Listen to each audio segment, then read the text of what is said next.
3 things na dapat alam mo kung bakit kailangan i-celebrate ang mga small achievements sa buhay or small wins. Hi guys, I'm Ems, and together, let's break the limitation of your mind.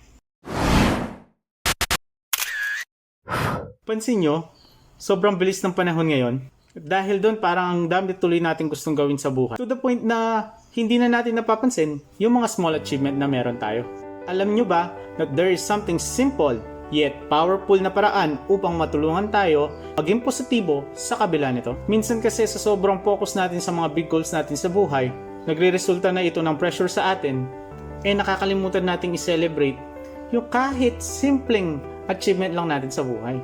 Pero alam mo ba na yung mga small wins na yan, tulad ng simpleng pagliligpit ng higaan mo tuwing umaga, or kahit yung simpleng pagbabasa ba ng libro kada araw, yung kasing mga small wins na yan, ang tunay na game changer ng ating buhay. Tama mo na dito yung paglilinis ng kwarto, 10 minutong exercise kada araw, gumising ng mas maagang oras o kahit mga 10 minutes lang kada araw, pagluluto ng healthy meal, pag-inom ng 8 basong tubig kada araw, or may +1 pa, mas maganda.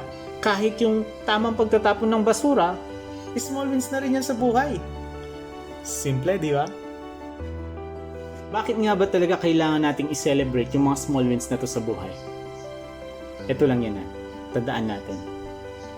First, progress fuels motivation. Every time matapos mo ang isang maliit na task, that's progress. Ang progress is motivating. It gives you a little boost or tapik sa likod.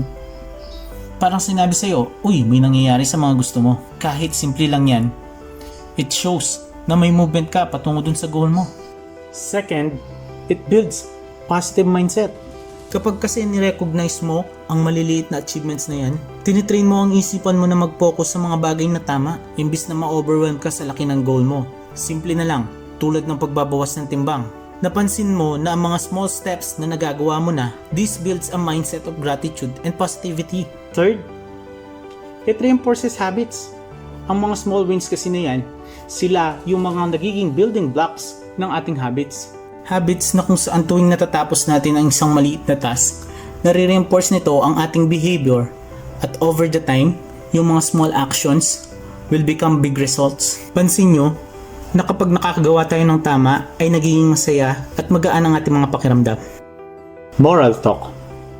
Tandaan natin that the journey of success, it's not all about the big milestones.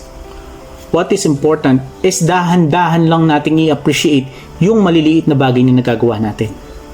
Kasi by doing that tinutulungan natin yung ating sarili na ma-build yung confidence, yung trust sa sarili natin.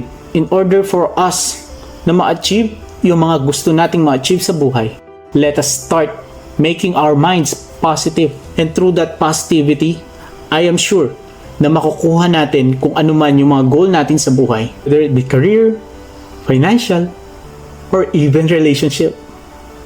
Learn to celebrate these small wins because these small wins are shaping you to your greatest self.